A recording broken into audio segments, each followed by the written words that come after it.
Hello everyone, and thank you for joining me. I'm Tracy Harris, and this is At Home in My Head, the podcast that explores life in the cottage at Woodland Corners. This week, the conversation continues with Jen Peeples and Phil Session. Last week, in part 1, we talked about anti-racism rebranding, statue removal, and the damaging impact of slurs on social demographics. In part 2, we'll be discussing Embrace Race seminars, the ongoing BLM protests, and simple steps we can take to support diversity in our own lives and communities. And now, picking up from last week, we begin with our first topic, Embrace Race.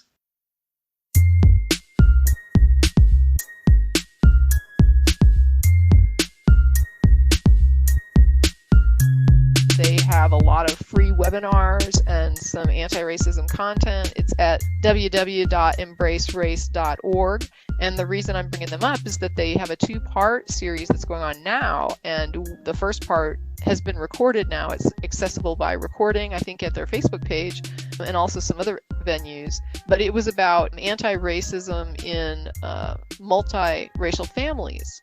Right. And so that's another thing that I hear. And especially what we hear is I've heard, and a lot of people that I know have had the same experience of hearing people basically say, I have mixed race kids, so I can't possibly be racist.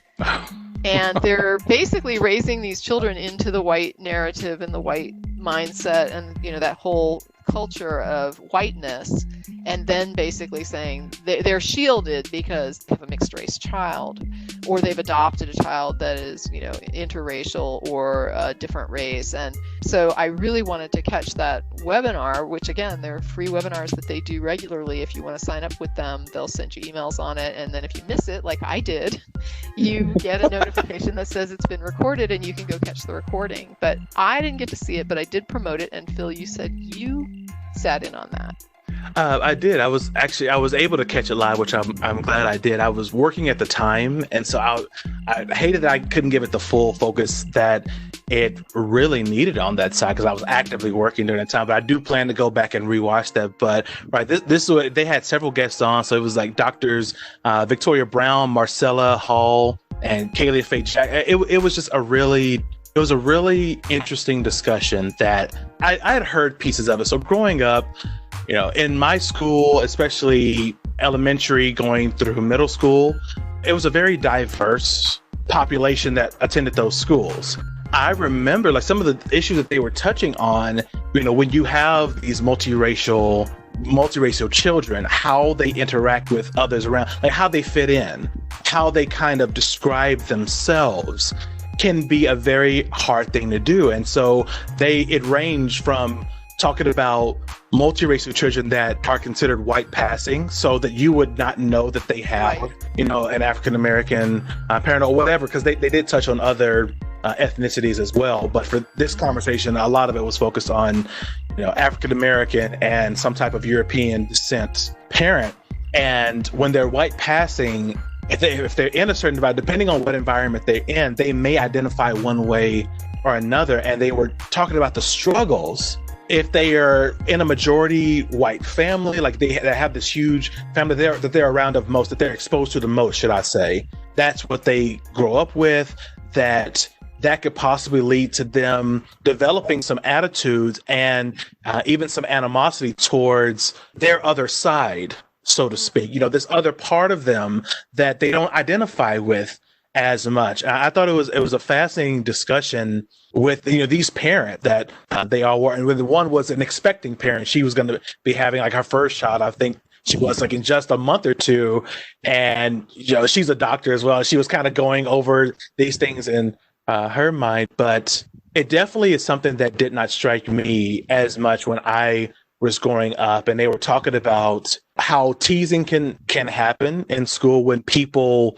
look at this particular child that's, you know, much lighter complected than everyone else around them, and how that could, and I had to go in my own memory banks, and it was just like, wow, that was really a thing back in my, you know, middle school, something like that. You know, folks would call others, like yellow bone was a particular term that was thrown out, referring to someone that is very bright skinned. They're African American, And the fact is, they could not even be biracial. They could just be very light complected. But it was one of those things where it's just like, oh, are you a yellow bone, and it would be tossed around as a slur of some type. I don't know if it rises to that. Like, I need to get more information from someone who's experienced it on the other side to know how that comes across. Now, I mean, I haven't used that term in years. It's been over a decade plus since I can tell you, I've never even heard of it. Like I've never heard that. Oh yeah, it was a thing, and it was so regular. It was so common, and it was weird as I was listening to this, and it was just like, well, what the hell was I doing during that time? And this was okay back then, and that kind of goes into what something we talked about earlier, as far as not seeing different ways of language, how they can affect other people. When you're not of that perspective, you don't know how that's coming across, because I don't know how they feel.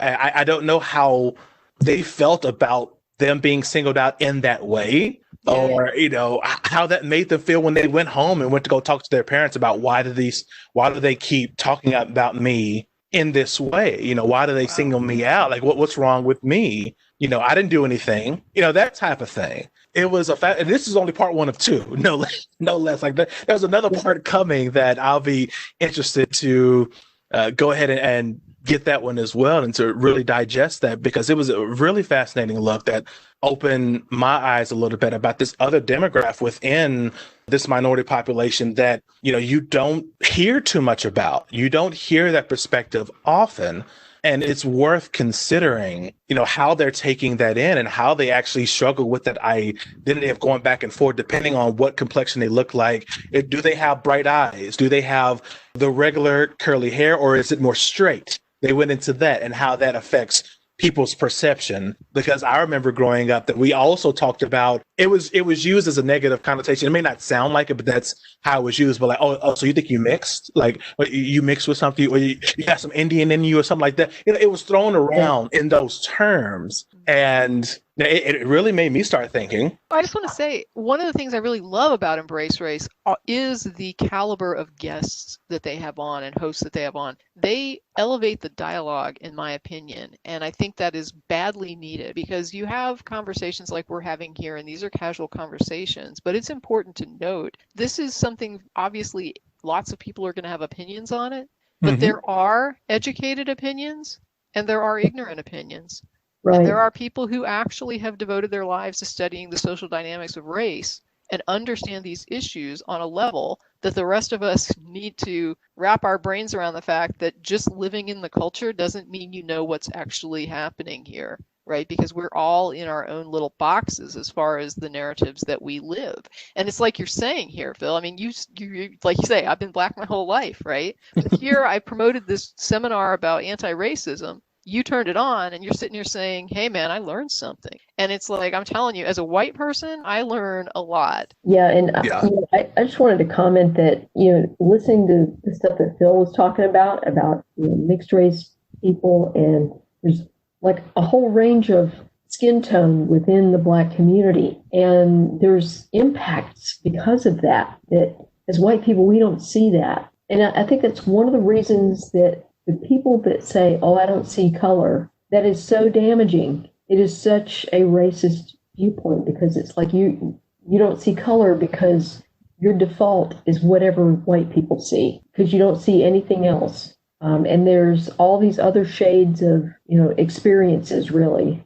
Well, that's the thing we're talking about, like this, with a slur, right? There's no way to slur me. There are certainly insults that are aimed at my whiteness, but those insults don't carry with them a threat of an imbalance of power dynamic that causes me any concern. I don't have to worry when I'm labeled that, who's around, and is this some kind of a threat that's going to translate into something larger, or is this going to affect my job, or is this going to cause me some kind of trouble? Is somebody going to get violent with me here? Is this, as somebody that's white, that is hit with a pejorative term, I can take it or leave it. I can get as offended or unoffended as I want to, because there is no actual threat that comes with that. Like, as far as a social dynamic, I'm not talking about an individual level here, but as far as a social dynamic, somebody who identifies as a different race getting upset with me because I'm white, they have no power. They really don't have the power. They're not in control of this here. They're not controlling the history. They're not controlling the definitions. They're not the CEOs. They're not the Congress. They are not represented everywhere pervasively like I am. Right.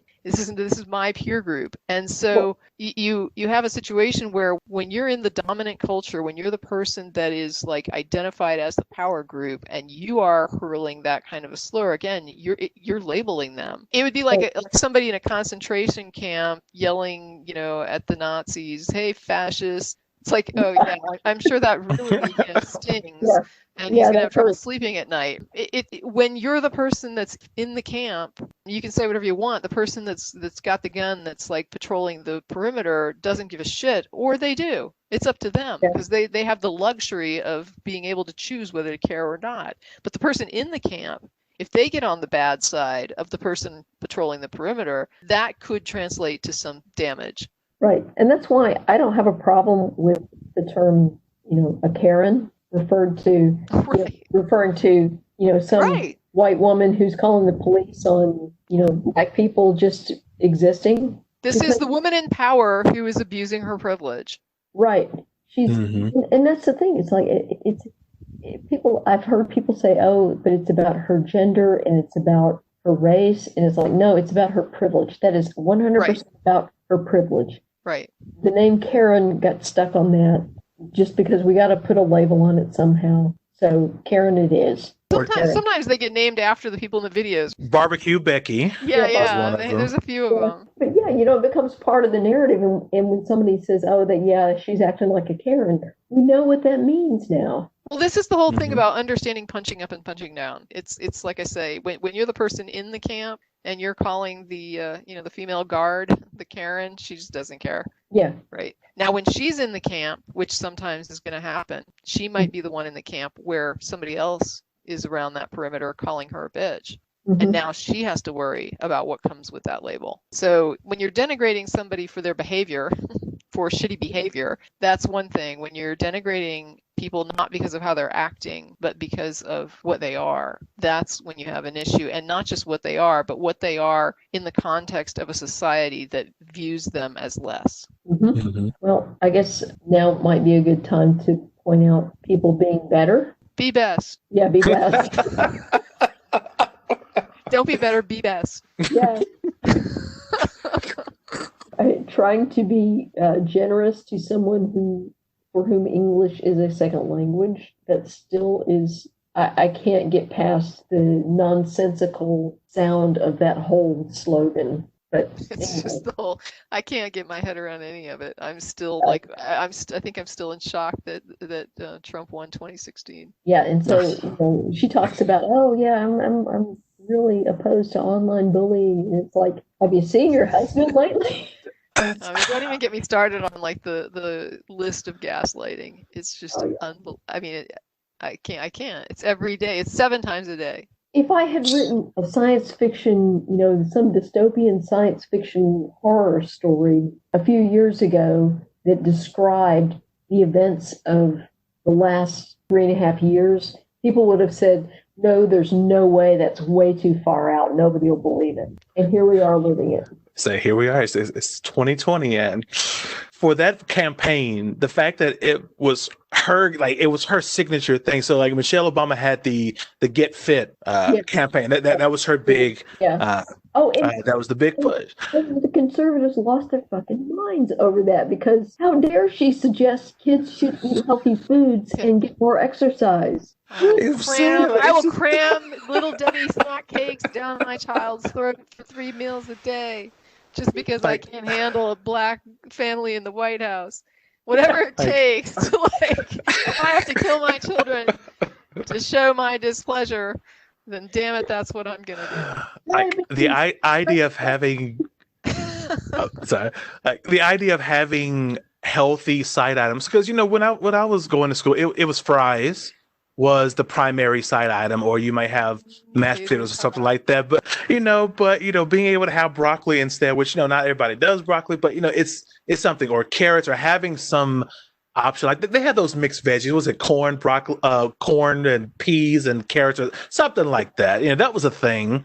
Being able to push that rather than just, we have fries, more fried whatever as a side item, or maybe even trying to healthy entree every so often. That was this big scandal. Like, how dare you do this? And this is the way things have always been. And oh dear. But the Be Best campaign, the fact that it's her quote unquote signature campaign, so to speak. Well, at least I haven't heard of any other campaign. So maybe there's another one I just haven't heard the faintest on. But was I don't care to you. Was that a campaign, or was it? She had some. Was that a shirt? She wore the jacket. I don't know if it was. I think that was just the jacket. But it was just like, when you have your husband that will attack anyone and everyone at the slightest, not even if they actually did anything wrong, but even the perception that they did something wrong, or that even somebody if they disagree with him. Yeah, they just have to disagree with him for him to lose his shit. It's just like, this is like, does that campaign start at home? Like, that's the question I wish someone would ask. And I'm sure somebody's asked it maybe in a roundabout way, because I'm sure they're all very selective with interviews. But I would like for like a serious, Barbara Walters, somebody that's been established to say like, so, your Be Best campaign is about X, Y, and Z. So does that begin at home? Like, does that start with you? Like, how are you planning to do that? Or are you just planning to talk to kids and go on these big speaking tours and not address the main problem of the, commander in chief, who is your husband, that's doing all of this? And I don't want to put it all on her that she has to police her husband's behavior, because as we know, people are individuals and they'll do what the hell they want to do. Right. Let's be clear.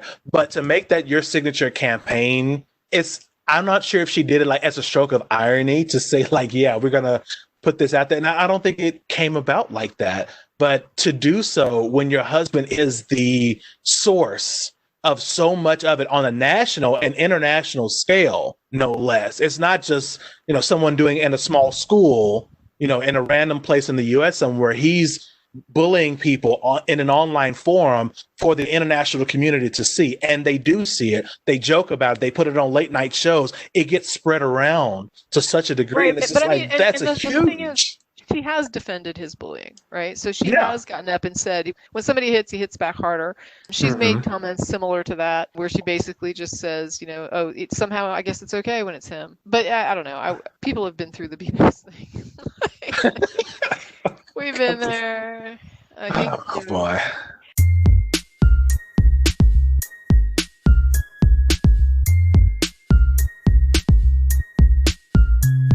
And now I think what's going on is, we're looking at these protests and people are saying riots. And what I find interesting is that we have these protests about systemic racism resulting in police brutality to the Black community, especially.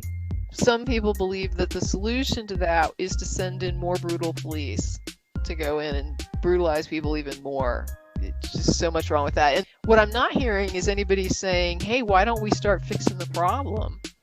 That is the thing. Why don't we stop? I posted this video from a guy called the Liberal Redneck, and it's his little routine, I guess, like a couple minutes about George Floyd. And one of the things he was saying, toward the end of the video was, stop murdering people, assholes. Right? Like, that was his thing. He's like, the damage here lies squarely on the shoulders of the people who are doing the damage. Right? Mm-hmm. Not the damage in the streets, but the damage to the people that are in the streets now. Right? And so it's kind of like what I was talking about with AOC, saying, here we are in 2020 and it's still going on. Why is this still going on? Why hasn't this been resolved? If it takes more women in Congress to fix this shit, then that's what we need to do. And it's the same with the Black community. Why is this still going on? And at what point? I remember seeing recently people have been circulating these James Baldwin speeches, right? And if people aren't familiar with James Baldwin, he gave some fantastic speeches and interviews, and I suggest looking him up. And when you look him up, he's talking in the 1960s usually. What he's talking about could be applicable today. Literally decades later, we're still in the same situation, and we're dealing with the same problems. And it's not fixed. This liberal redneck video, one of the things he says was, why don't we ever talk about how often black people don't riot?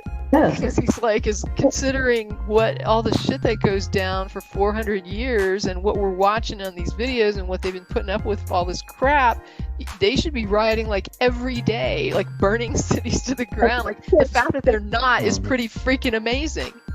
I mean, there have been so many times in the last few years that I've wanted to ask all my black friends, how are you not burning everything to the fucking ground every day? This is a demographic that is so tolerant and so patient, and people don't recognize that. Yeah, I mean, these what they're seeing, right? Like whatever, the fires and statues, occasional violence, right? What you're seeing on TV is a reaction that has been a long time coming, and it erupts every 50 years or so, and it gets ignored. And the way to stop it is not to just keep trying to crack it down, which we do every time it happens, and it keeps coming back, and it's not going to stop coming back until we fix it. And that means fixing it across the board. It means fixing our definitions. It means fixing our history. It means fixing our society, fixing our attitudes, fixing our fear of diversity, and actually understanding that there are other people not like us out there, and that they have an experience and a narrative that is not just different, but just as valid. Right. Yeah, that idea right there, I think it's being missed in a lot of discourse that I've been seeing online. People have their own feelings about the protest, and they come from all different angles. But what you just said was so true, that this is just the newest culmination of anger at the most recent events that have happened. This has been going on for decades, for centuries. This is not new anger. This is not a new situation that's there. And I'm glad you talked about James Baldwin. If you have not seen the series, it's called I Am Not Your Negro. It is on, I believe it's on Amazon Prime. You can just go on there. So if people that have Prime, get right on it. It's on Netflix too. You can it's get Netflix it on Netflix, and also awesome. He's got some great stuff that's been recorded on YouTube. There's like a good debate that he did with God, I can't remember who it was, because I really just cared about the Baldwin part of it. It was wonderful. You can just Google the heck out of him and get so many great hits. The man was an amazing speaker, very insightful, just brilliant. What I love about him the most is that there was some real racist bullshit going on in this country that he just didn't want to live in here anymore. So he moves and he goes to Europe. He lives in France, and he travels, and he lives away for many years, and then he comes back. And one of the things that's really brilliant about his insights is that he has this fantastic perspective of someone who lived abroad and saw other societies and knew how he was treated in places that were not the United States versus how he was treated here, and could come back and say, here is what you're doing that is really fucked up, because when I'm here, I don't get treated like this. I don't get talked to this way. I don't get looked at like this. And he was very able to not just have the conversation from a perspective of the United States, and here's the United States, and back and forth within the United States, but to say, no, I've been outside this bubble, and I've come back into this bubble, and I see very clearly the distinctions between what I experienced there and what I experience here. And it made him so much more insightful and relevant than these white nationalist U.S. racist perpetrators who were trying to make these other points or make excuses or try to explain it away. You can't explain it away when somebody is saying, I've got some things to compare this to. Yeah. I haven't just lived in the baseline. And the fact that those white racists probably have never lived more than 50 miles from where they were born. Right. That's their whole life right there. And the fact is that all of these, these protests that are happening, whether you call them riots, whatever label you want to ascribe, the fact is they are, as Tracy said, a reaction to events that are happening that are unacceptable. They've been unacceptable. It hasn't been an acceptable time for. They've happened, but it's something that needs to be addressed. And the fact that a lot of people are responding, well, we gotta send these federal forces in. We gotta crack that down. We gotta send in those riot police. We gotta really make sure that these people know that they can't do it in this way, that this is not the proper time to do it. You're doing all of these to address the reaction and doing nothing about the underlying cause that made them get out there to take time off of work, to risk getting ill from COVID and everything else, to go out there and protest these events that have been happening just recently in this year, let alone to talk about years and years of different events. And there's so many hashtags and so many names and so many pictures that are out there in the past that have also generated these feelings. But if you're truly trying to stop these events from happening in the future, like these riots from happening that you're like so disgusted with, or whatever your feelings about them may be, why would you not target the original circumstance that brought them about in the first place? Because until you get those original causes under control and actually start looking at them as causes of what you're seeing now that you so desperately don't approve of, then all you're doing is biding your time until the next one occurs. And then what? Then they come out into the streets again. And then you're just as shocked or chagrined as you are right now at all the violence. And I can't believe that they would do that. And can you believe that they, were kicking over there, or whatever your feelings are? If you want to stop it, then you need to be putting your full faith, effort, and focus into targeting what made them go out there in the first place. Yeah. Otherwise, you're just going to see it again in the future and be in this endless spiral that you so disapprove of. Actually do something more. Rather than, if the majority of your rhetoric is focused on what you disapprove of in the reaction to the original circumstance, then you're not getting it. You're not focused on what the real issue is.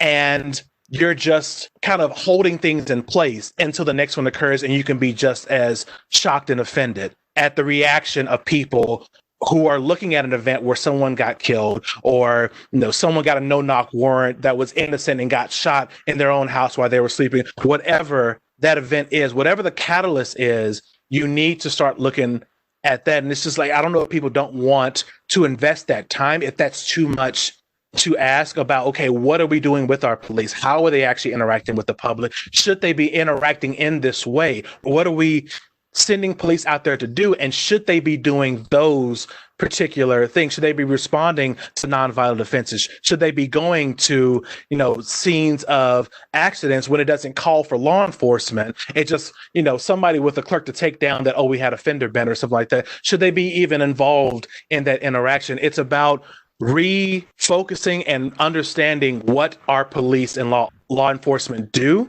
what we actually want them to do, what problems do we see when they respond to certain situations that they're not prepared or not adequately trained to handle, whether it be somebody that has a mental impairment that they're not ready for, and they react in an over assertive way when that's not what that situation called for. It's looking at what our system is, actually critically examining what we're doing wrong, and then starting to fix it. Then you can start to reduce the number of protests that are needed. Things are going to happen. That is just a statistical, that's probably going to be a statistical thing. It says it is what it is. But let's reduce the amount of catalysts we have that start these protests in the first place. Let's address that behavior. Let's address where we're sending those folks out and make sure we get qualified folks to go out for certain calls, because the police should not be handling this wide array of situations that they're not trained, that they're not prepared to handle for, and that can result in disastrous and tragic consequences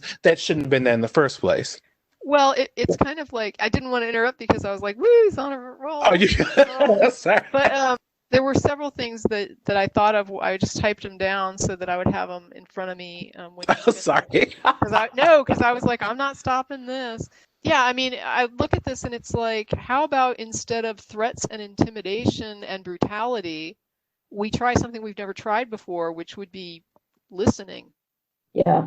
Like, why don't we just listen and actually cooperate and make a good faith effort to fix the problem? The things that I wrote, though, is number one, there's a really good article on warrior policing that's in Harvard Law. And I really enjoyed it. And I probably will post a link to that, in the information when this goes up as the podcast.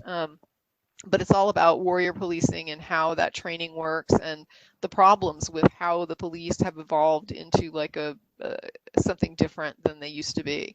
It's not the same institution. And I'm not even saying that what they used to be was awesome. I'm just saying that we have really, really picked up on the warrior mentality and the sort of fear for your life if you're a police officer, always be ready. There's like one quote in that article from somebody that's involved in the training that is something like, always be aware that anybody around you could try to kill you or something. It was like really weird. I was like, okay, that's getting really strange. But the warrior policing thing in Harvard Law, Google that, and like I said, I'll probably provide a link when this goes up. And also, people don't see social movements because they're slower, right? It's almost like evolution.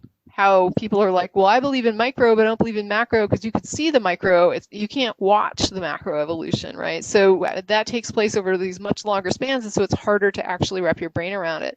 And that's what it's like when you have a social movement that is a self-defense movement. So if someone attacks you in real time and tries to kill you, and you do damage to them or harm to them or even kill them trying to defend yourself if it's necessary, then people are just like, oh, well, that was self-defense. You were reacting to a threat. And so, of course, you had to be violent because, how else could you do this? You were protecting and defending your life.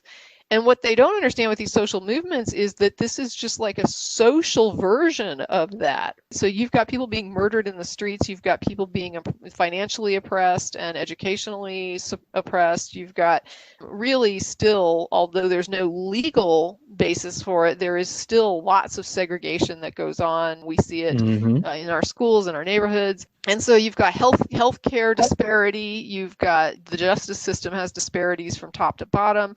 All of this has been researched. This information has been around since I was back in college, which is more years than I want to admit. But this is not new stuff, and it has been going on. And so what we are seeing is literally an act of self-defense, and people don't realize it. You're right. People don't realize what they're looking at because the time span between the things, and what's going on and the reaction to it, they're looking at it sometimes and they're saying, oh, it's George Floyd, but I don't understand. Like, the cops have been arrested, so what's the problem? It's being dealt with. And they're not seeing the systemic problem. This is not about a man. This is not about a thing that happened. It's about a thing that happened that triggered a larger movement of outrage about all the things that happen. And it's a self-defense movement. This is something about people saying, I don't want to be murdered in the streets, right? Me and Phil, we had a discussion one time, and Phil, you were talking about the way you respond when a policeman pulls you over, how you're checking to make sure your hands are in plain sight and you've got everything, you can pick it up so you don't have to be reaching under the seat for your wallet or anything like that.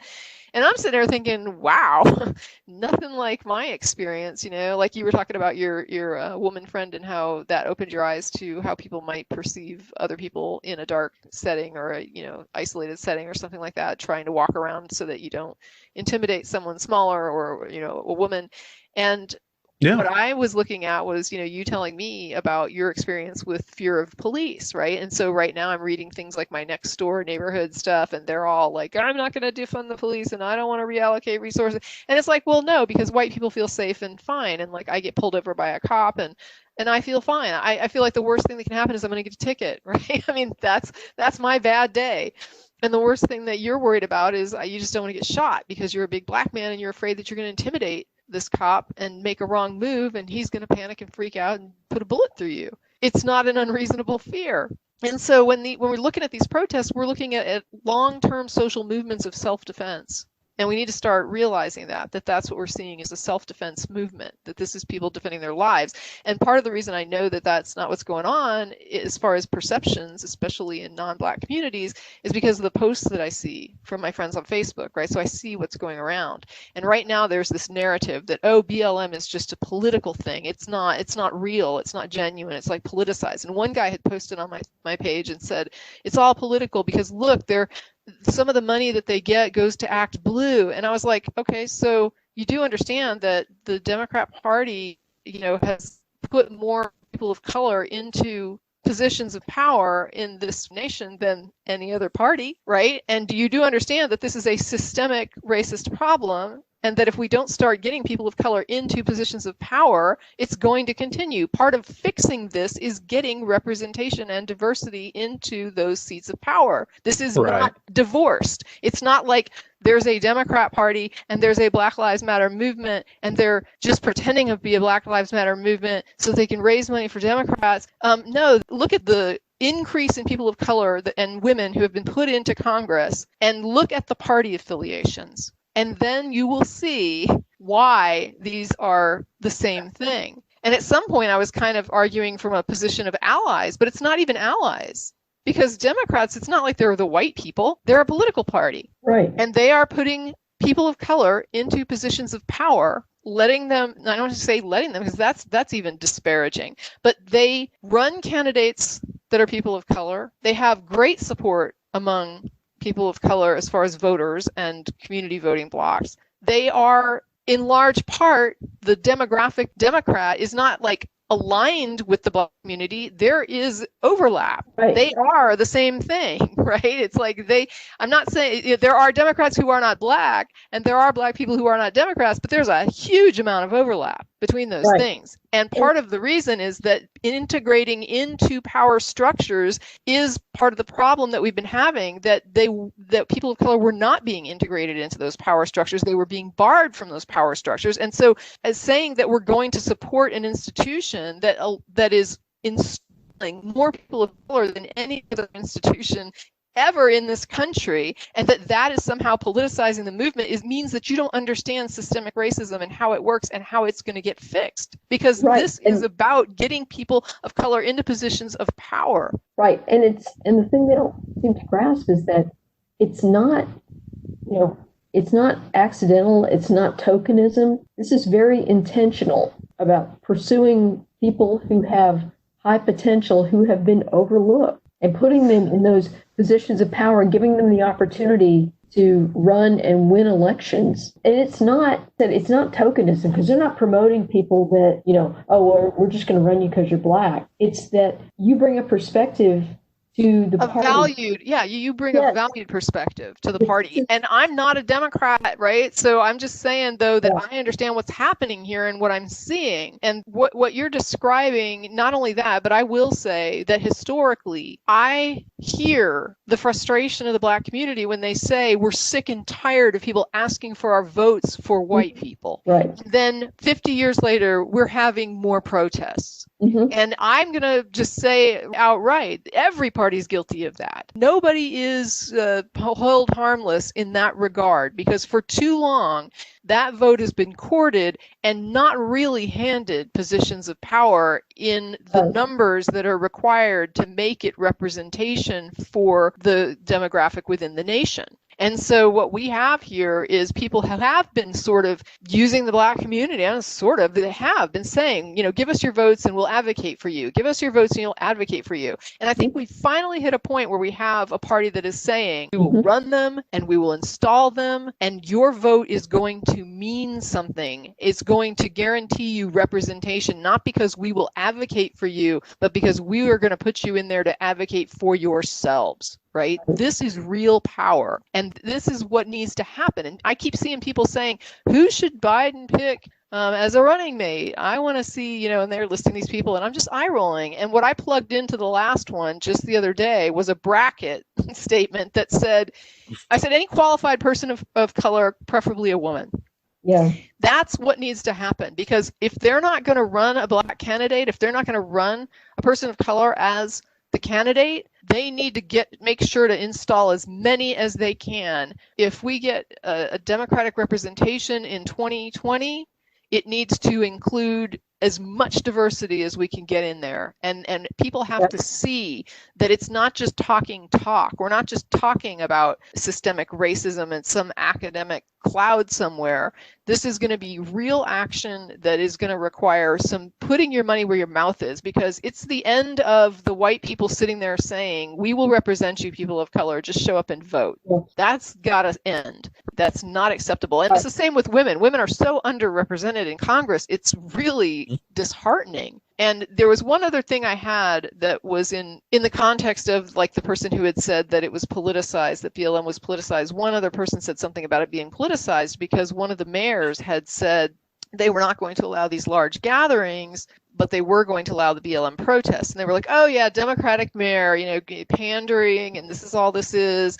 And so I looked to read more. Large gatherings that were being canceled and put off were things like parades and fairs and crap like that. And I was like, okay, wait a minute.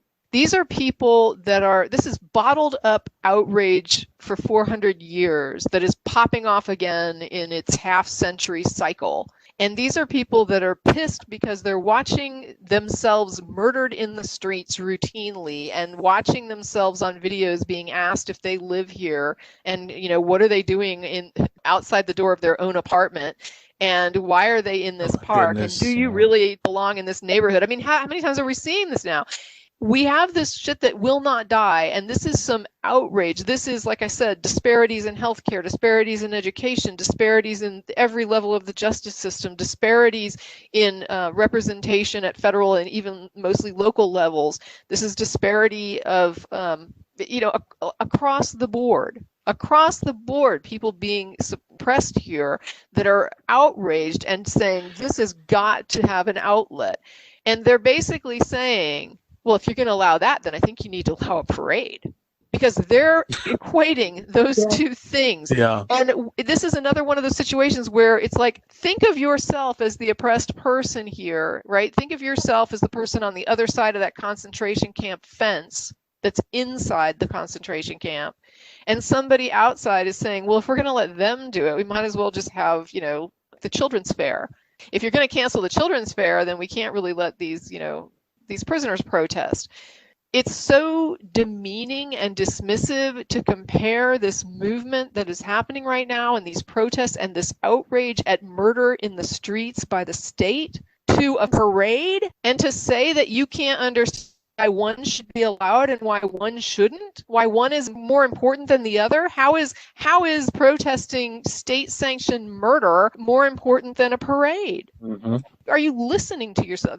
If you can't see the difference between playtime and we need to do something to stop you from killing us. Yeah, it's such a hard conversation to have with people to get them to understand why they should care. That it's so hard to convince someone that they should care on this side when they're not directly affected, when they don't see themselves as being potentially on the victim end of what's happening. You can get so divorced from it, and the willingness to understand is also very lacking in what I see. People have shallow opinions about X, Y, and Z, and then they're, as far as delving more or doing a Google search to find out a little more about a certain subject, it's too much for them to do so. They're not invested to do so. It's not at that forefront. And there's so much work that needs to be done, but trying to, some people will spend time trying to convince other people and try to change minds because we need a lot of voices to, enact change. But it gets so tiring trying to bring people along and, basically present yourself in a way that they find acceptable so that they can be convinced that this movement and or your life is worth them lifting up their voice or becoming uncomfortable to learn more about the reality of the country they're in and the effect that they're having or not having by sitting on the sidelines and saying, well, that doesn't have much to do with me, except to say that I don't approve of these protests and what they're doing or how they're doing it. They need to do it in another way that is better for me. Yeah. Well, and this is the thing that really frustrates me about these all lives matter people. It's like, okay, if all lives really matter to you, why aren't you outraged? Because a police officer put his knee on the neck of an unarmed citizen in Minneapolis and held him there for, now I think we're saying more than 9 minutes, and basically killed him in front of cameras. Why aren't you outraged about that? Is it because you think it can't happen to you? Because I promise you it can. Or that you think he deserved that to happen. Because at what's happening in Portland and stuff like that. And the federal response there And I contrast that with the level of tolerance that was shown to the people that took over the wildlife refuge in Oregon. Right. Oh, like, these are white rednecks that are occupying, federal property. Armed. Yes, armed militia, threatening violence, and yet they were shown a level of tolerance that the people in Portland have not been shown. And you know what? We need to do an entire show on the militarization of police forces and why that's a really, really bad idea, because I have so many thoughts on this. I don't know if y'all caught that, but I'm just going to call out that Jen just said we need to do an entire show. So I'm going to hold everybody to future recordings, and that is not some backdoor conversation, because I have not spoken to anybody about a series or anything like that, or this being ongoing recordings. But I am totally not opposed to that. So just FYI, I would be okay having more conversations. Yeah, what Jen just brought up, that I remember seeing pieces of news about that, and they were going in for negotiations when they were occupying the territory, and it was all of this stuff. Like, not once did I hear about, well, we're going to send federal agents. They're going to go in there. They're going to bust some heads. Let's send some vans in there. They're going to just start grabbing them out of it. Like, it wasn't. It was so different. And that's amazing, looking at the stark contrast of an armed takeover like that, of federal property, no less. Yes. Well, there was a really good, again, like I said, Baldwin was talking in the early 1960s, and one of the quotes that he had, I posted recently because it was so relevant, and he basically said, when a white man picks up a gun and says, give me liberty or give me death, every white person cheers. And he's just like, when you have a black man that picks up a gun and says the exact same thing, that black man is a criminal. That black man is going to get slapped down. He's going to be made an example of, because they're going to make sure that the next black guy doesn't pick up that gun and say the same thing. And he puts it in a way that is like much better than what I just said. So I would, but it's fantastic. He's saying, give me liberty or give me death is okay as long as you're white. Yeah. If you're black, it's criminal. That was a good conversation. Yeah, I will plug that again. We mentioned it before. Yeah, I Am Not Your Negro. Go find it out there. Just take a minute, take an hour or so, just like chill out, pour you some wine, and just kind of soak that perspective in. Like, it's really something good. It really is.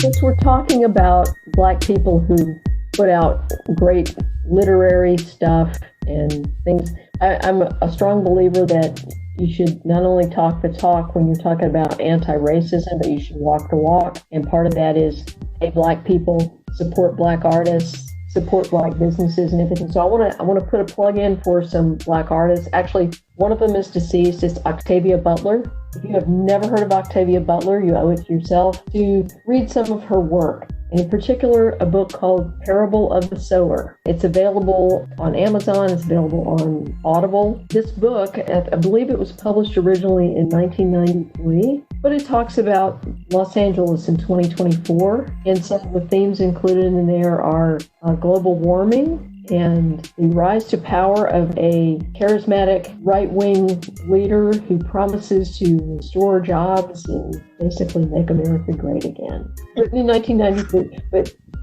Octavia Butler, Parable of the Sower. And then the other book I want to promote here is kind of a horror fiction thing with a zombie theme in it. If you like zombie stuff, science fiction, horror stuff, but it's like historical fiction too, because it's set in the post-Civil War period. And it's a book called Dread Nation. It's written by a woman named Justina Ireland. I have the audiobook narrated by Bonnie Turpin, who's a phenomenal narrator. Anyway, Dread Nation by Justina Ireland. Fantastic if you like zombie horror fiction. She's African-American. She writes from an African-American perspective. The book at the end has a little twist that you might see coming, but maybe not. Very interesting.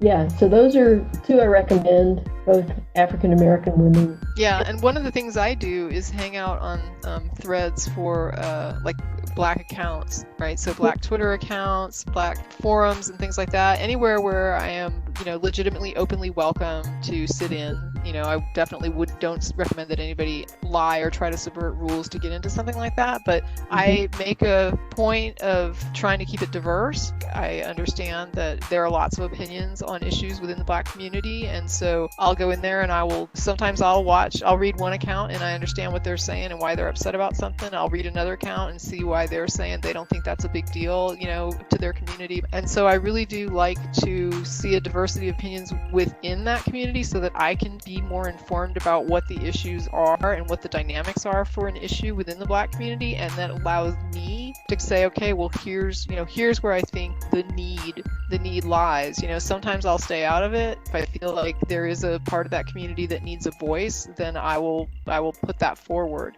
And I've tried to remind myself in recent months to lead with the Black voice, right? So if I want to advocate for that community in some way, or to help amplify those voices in some way, then what I need to do probably is to grab hold of a comment or a screenshot, if it's public, of somebody from the Black community saying it or expressing it well. And then if I want to write about it and add to that, that's a good thing to do. But it's really good to say, okay, so here's what I'm responding to. Here's what I'm trying to amplify. So this person is saying this thing, and I read the thread, and so here's my takeaway as a white person and what I think is being expressed. I mean, I'll get feedback from my friends, which I have like many friends on Facebook now that are Black, and they all have different views too, and we'll get in there and start giving me their different ideas. But if you really want to see what life looks like from that other perspective, go in there, and instead of telling them your perspectives, just read. Just go in there and read. Just listen to those voices, and don't feel like you have to interject anything or justify anything or argue about them with anything. Just listen to the outrage, and listen to what makes them happy, and listen to what they are cheering about and what they are pissed about. And it's just such an experience, to open your mind to another person's perspective and to another community view. I totally recommend it. Yeah, I've learned so much from Black Twitter. Exactly. Black Twitter is amazing. It really is. Yeah. I can gauge anything, right? Like, so something happens and I'm like, oh my God, that seems so racist. And I just rush to Twitter and like pull up my feed, because that's 90% of my accounts right now are just like the Black accounts. And that's what I'm following. And I'll see, who's pissed and who's not pissed, and what do they think, and was this a big deal, was this not a big deal? It's awesome. And I'd also just want to, since we're throwing in some small plugs here, I was like, let me just toss this in there real fast. But Black Nonbelievers just had a what they call the Black Family Discussion, is what it's called. And it was done in two parts about Christianity, white supremacy, and true liberation is the theme. But it was one part done by, so of course, Mandisa was there as president of Black Nonbelievers, but they had on panelists, doctors Sabrina Dent, Daniil, Charles Watson. They also had a first part that was Dr. Sakivu Hutchison, Alfonso Seville IV, and Anthea Butler, who talked about so many of these aspects, and also got into some of the religious aspects and background with the African-American community, but also going into current events that are very relevant at this time, considering everything that's going on. And so if you look up Black Nonbelievers and go to their main page, they have a link to it right there on the top of their, what do you even call that? The headline bar? What do you call that bar? Shoot me that link. Yeah, the Black Nonbelievers, a Black family discussion. Blah, blah. Wow. What are the words right now? Black Blah, Nonbelievers, blah, a blah. Black family discussion. Look it up. Two-part little series that they did. It was really good. I tried to watch live. I had to catch some of it in post, but I found myself nodding just in the background, just like doing one of those kind of things in the background. I was like, yes, that's right. Like it was good, a little cathartic for me, but there's some good information that was presented. And I love the different perspectives from the academic backgrounds and lived backgrounds of all the different guests that were on there. So it's worth checking out. No, so I did want to get to that Major League Baseball thing. So, some Major League Baseball teams decided to take a knee, which is pretty significant because Major League Baseball in recent years has been pretty white, It's white and Hispanic mostly, yeah. Yeah, but, I think that's pretty significant. And Tracy, you were talking about, I think, about one pitcher who. Oh, that was actually Phil brought it up. I saw the story, but Phil's the one who was like, "Oh yeah, let me call this out." You had a name? Yeah, so this was the Giants pitcher, Sam Coonrod was his name, and so if you're not familiar, you may have seen it. It's been kind of blowing up very recently, but there have been several major league teams that would take a knee. So they have like a black ribbon, I guess like a black fabric or something that goes around, so it spans both teams, kind of lined up like a horseshoe shape with both teams going around, and everyone taking a knee, kind of in a moment of silence and solidarity type of thing. But there was one individual that stood up. And so, of course, as one of the only people that stood up, of course, they got a lot of attention. So, people kind of started, trying to figure out what was going on that side. And so, he didn't say anything like right offhand, but then he did, share his perspective on that side. And I just shared it on my Facebook today. It kind of rubbed me the wrong way. I was supposed to be working too, which is a whole different thing. But he said this is an excerpt of what he had to say about it. But I meant no ill will by it. I don't think I'm better than anyone. I'm a Christian. I just believe I can't kneel before anything besides God, Jesus Christ. I chose not to kneel. I feel that if I did kneel, I would be a hypocrite. I didn't want to be a hypocrite. Like I said, I didn't mean any ill will towards anyone. And so that was his main explanation. He also came back later to give, I would look at them as more like subsidiary reasons, I guess is the best way to say it. Because it wasn't his main, like that was his main piece that he said first as to why he didn't. And he could have just stopped right there. He could have. And said, religious objection. It's not that I don't support the people. It's just the kneeling thing is, Right. And that, like, it still would have been a little insufficient for my taste, but that's, that's my opinion. That's the way that I'm looking at it. But he did go on to also invoke that he doesn't agree with BLM, talking about the movement in particular, not the police brutality portion, not that side, but BLM, he doesn't agree with certain aspects of them. He referenced them being close to Marxism, and goodness, he said one more piece. I have to find it right now. He said one more excerpt on that side, but basically kind of putting it on. But it was like tossed on, and that's why I called it subsidiary, because it wasn't his primary defense, I suppose. And I was, speaking to y'all earlier before we got on about, I don't know if it was done and just as the best shield that he could think of as to not get criticized, because historically in this country, you could shut down conversations if you invoke your religious cover. You put that cloak on, and that's kind of shielding against certain criticisms, to be perfectly honest. And if he would have stopped there, like, he probably still would have got some. He would have got some from me. Let's be clear. But the fact that he went on and he linked, BLM, they're just a Marxist organization and political and whatever else that he had to say, it was just like, I don't buy it. Like, I don't buy it. Like, you're saying that you are Christian as if these other people that are sitting here in this horseshoe with you, your players, your teammates, the other team, as if they're not Christian as well. Many of them are, sure. Right. That's the thing. It's just like, given the statistics of this nation, you're going to find some on that team. And yet they found a way to look at it in that way. And so I looked at it, I was just like, that. It's amazing to me how you equated that, or thought that you were making some statement, trying to cloak yourself in that garb to say, like, don't criticize this. This is for Jesus, and I only kneel before And the things God. that bothered me about it, the things that bothered me the most about it, I mean, I still remember some of my Sunday school lessons, and the first thing that came up was the Good Samaritan. Right. And so I remembered that story. And when you were talking about this to me before we started to record, one of the things I remembered was the story of the Good Samaritan. For folks that don't know it, is that there's a Jewish man, and Jesus, of course, is a Jew, and he's often talking to the Jews and giving them these little parables. And one of the parables was about a Jewish man who's robbed and injured, left for dead on the road. And all of these kind of high and mighty people pass by, like a rabbi, and like all these people that have like these high estates. The Pharisee goes by, and all of these very, very respected Jews walk past him, and they don't feel that it's their place to have to stop and help this average Jew who's like injured and robbed on the road. And so they walk past him and make it not their issue. And meanwhile, a Samaritan goes by, and the Samaritans and Jews were two groups that did not traditionally get along at that time.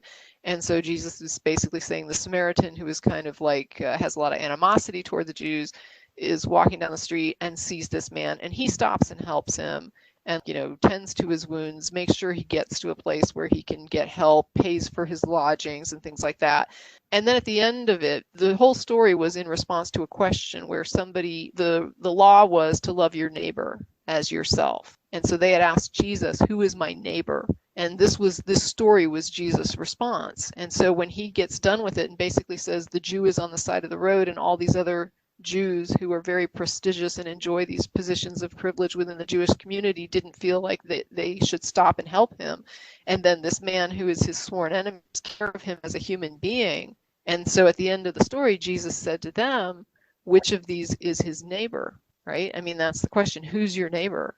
Who is the person who sees you as a human being? Who is the person who actually stops and helps you and supports you, as opposed to ignoring your problem, and making it not their problem? And like what you were saying, Phil, there's how do you get someone to care, right? And Jesus is saying it's the people who do care are the people that are your neighbors. And those are your family, and those are the people that are looking out for you.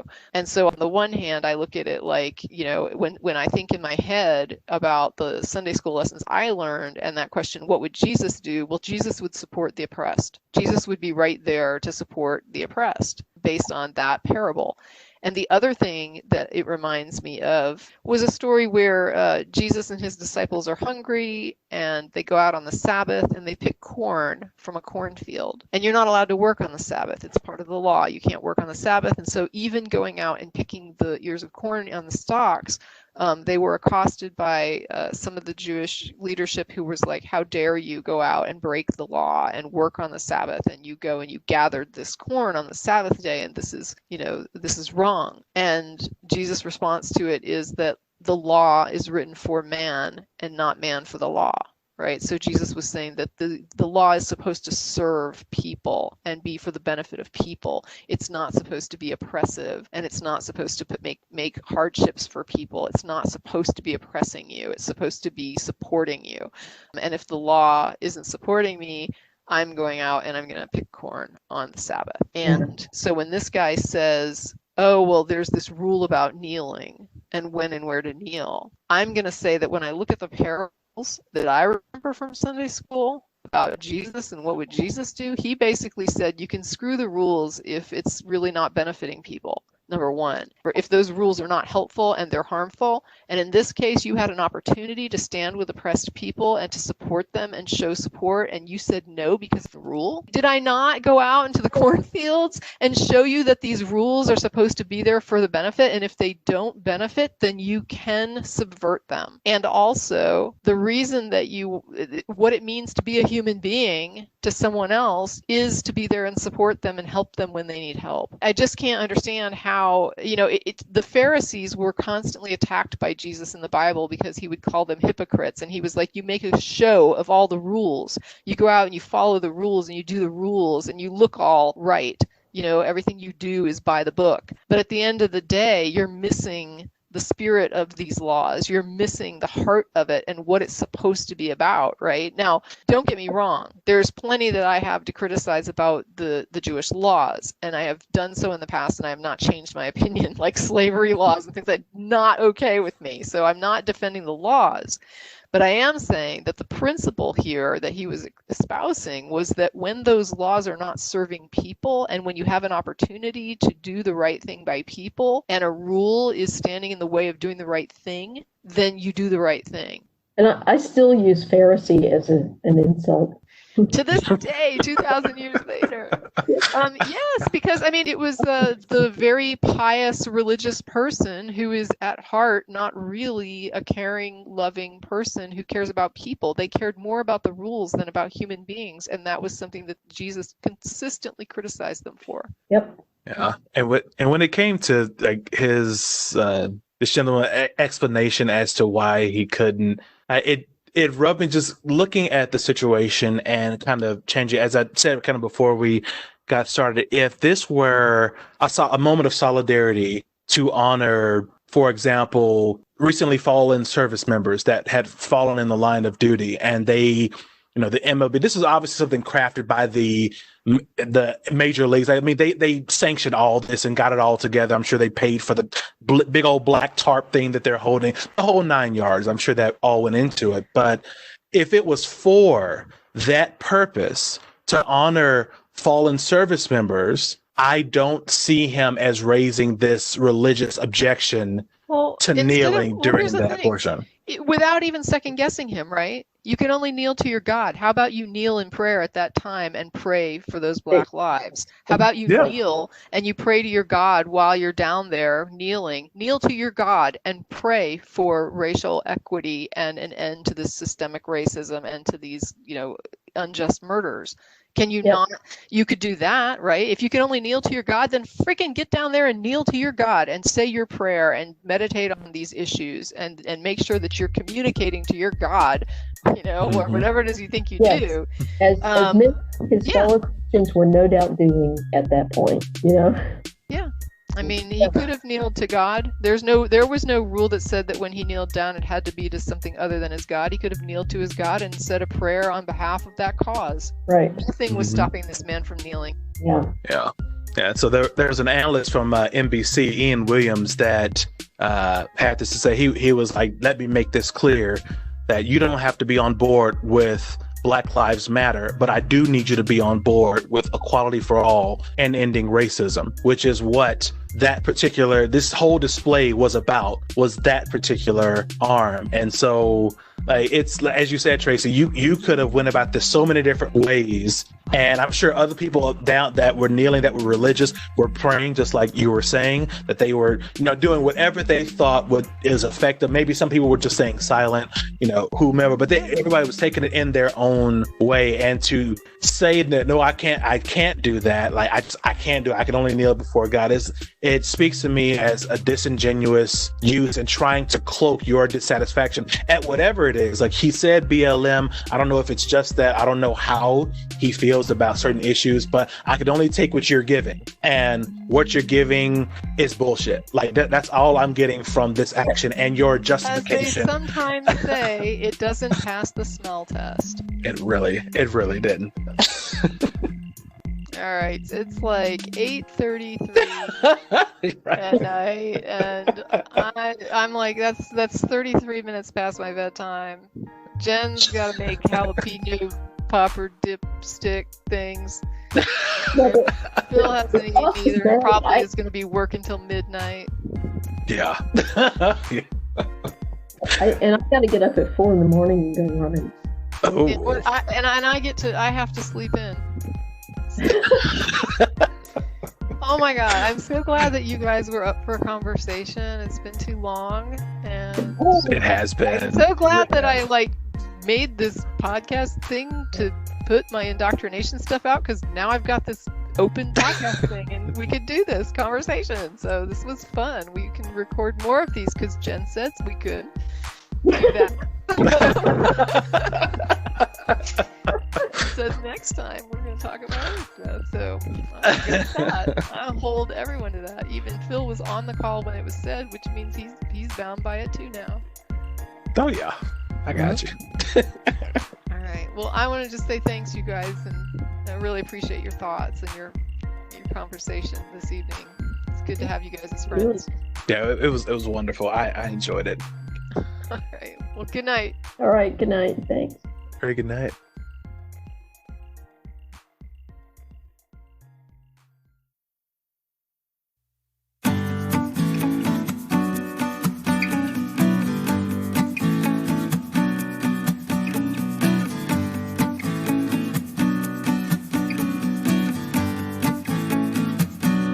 that's it for this episode of At Home in My Head, exploring life in the cottage at Woodland Corners.